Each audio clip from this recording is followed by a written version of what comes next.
Welcome sa Our Lady of Lazaret, Pasay Parish, kung saan ayos lang po umiyak.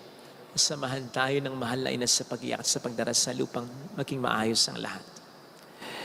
Ngayon pong ginugunita, inaalala at pinagdiriwang din po natin ang pagiging martir ni San Juan Bautista, ang pagpatay sa kanya, pagkamatay niya.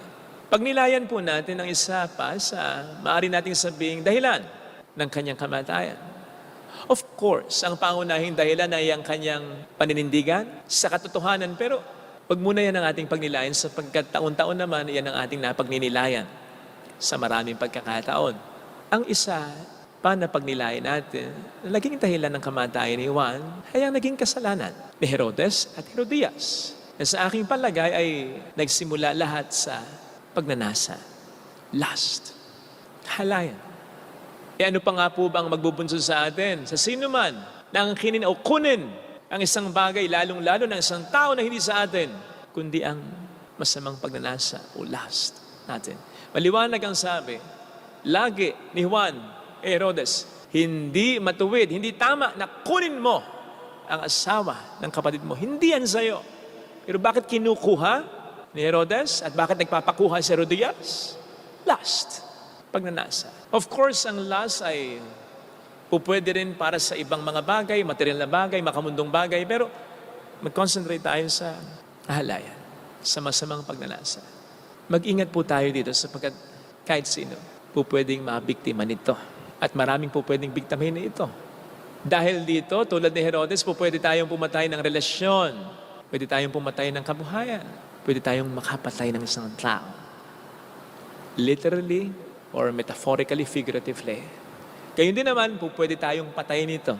Literally, figuratively. Kaya dapat ay chine-check po natin ito. Kung meron tayong ganito, dapat iniiwasan po natin ito. No wonder, ang sabi po ni San Pablo sa 2 Timothy 2:22, flee from youthful lust and pursue righteousness. Iwasan daw po natin ang masamang pagnanasa at pagsikapan natin ang matuwid. Kung napapansin po ninyo, hindi sinabing labanan natin.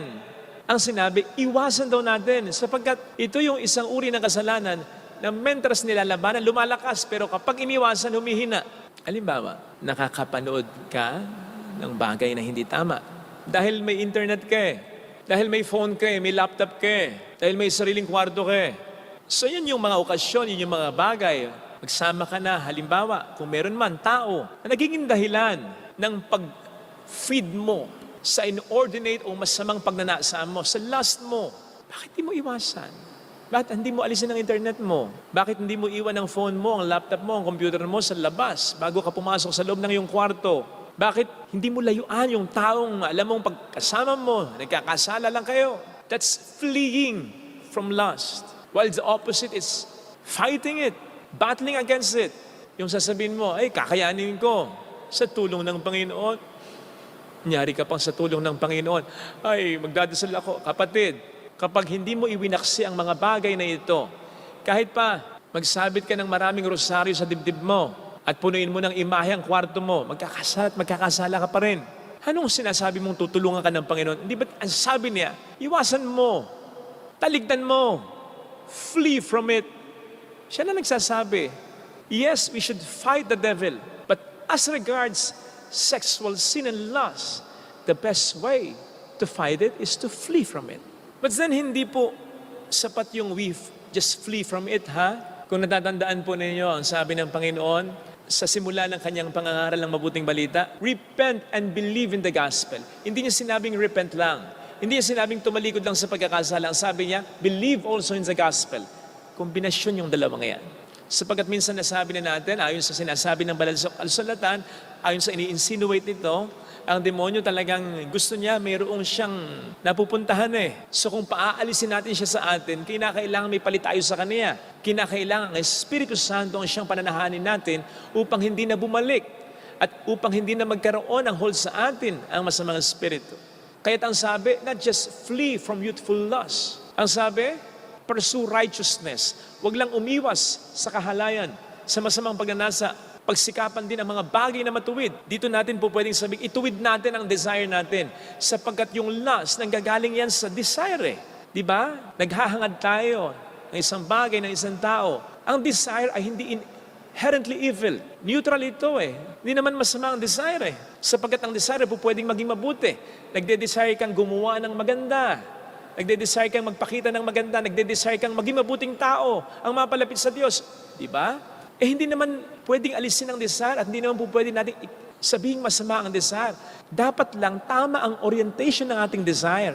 Kapag nandun ang lustful thoughts natin, lustful feelings, emotions, kung meron man natin, ito'y dahil ang desire natin ay nakasentro sa mga makamundong bagay, sa mga hindi tama, sa mga masamang bagay. Kaya ang dapat na gawin natin in pursuing righteousness, ituwid natin. Pagsikapan ng matuwid, ituwid natin ang desire natin. I-orient natin sa Diyos sa mga bagay na maganda, sa mga bagay na mabutit kaaya-aya.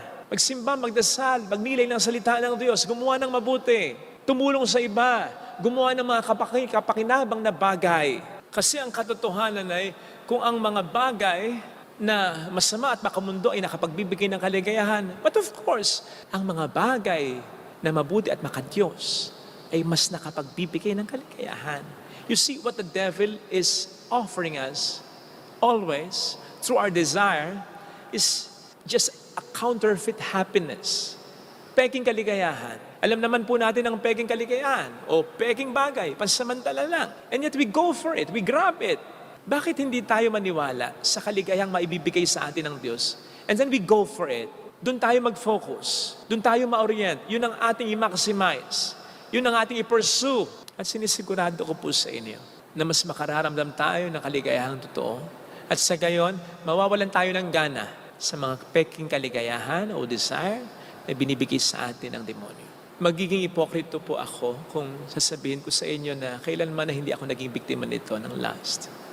Pero masasabi ko rin po sa inyo nang may kapakumbabaan na napakatagal na yung last time na naperwisyo ko ng kasalanan yan. And that's despite na nag-isa po ako sa kumbento, may computer, may internet din ako, at may sasakyan ako, pwede akong pumunta kahit saan. Kaya nagpapasalamat ako sa Diyos. Dahil tinulungan niya akong ma-orient ang desire ko sa mga bagay na gusto niya, na paglaanan ko ng atensyon at enerhiya ko.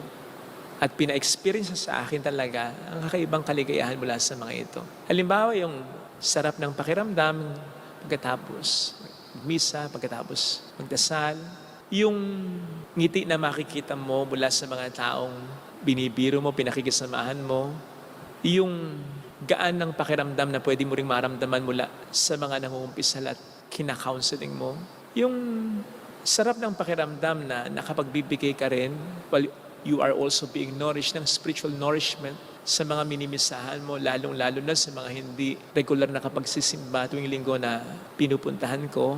Yung kapag kasama ko ang pamilya ko, mga kaibigan ko at ang mga tao na sa palagay ko ay gusto ng Diyos na makasama ko. Yun eh. Iba yung kaligayahan na ibibigay nun. Na kung ikukumpara mo sa kaligayahan na ibibigay ng hindi magandang pagnanasa, desire, lust, hindi man mawala totally, nandyan pa rin, pero malaki yung mawawala na gana mo para sa mga bagay na ito. Kapag naranasan mo na ang mas tunay na kaligayahang na ibibigay ng Panginoon kumpara sa mga ito. Ay ito sana mga kapatid ng ating pagdasal sa ating banal na pagdiriwang, tutulungan naman tayo ng Panginoon sa kasalanang ito na again, kahit sino pwedeng maging biktima at kahit sino po pwedeng magkasala. Lalo pat ito ay nakakabit sa atin eh. Nandyan sa katawan natin, nasa flesh natin. Kayang-kaya tayo ng Panginoong tulungan kung tayo lamang ay makipagtutulungan. Kung iwas tayo at pagtutuunan natin ang mga bagay, ang mga relasyon ng mga tao na gusto ng Panginoon na i-focus natin ang desire at ang pansin natin. Ito sana ang hilingin nating biyaya sa pagdiriwang natin. Ilagay na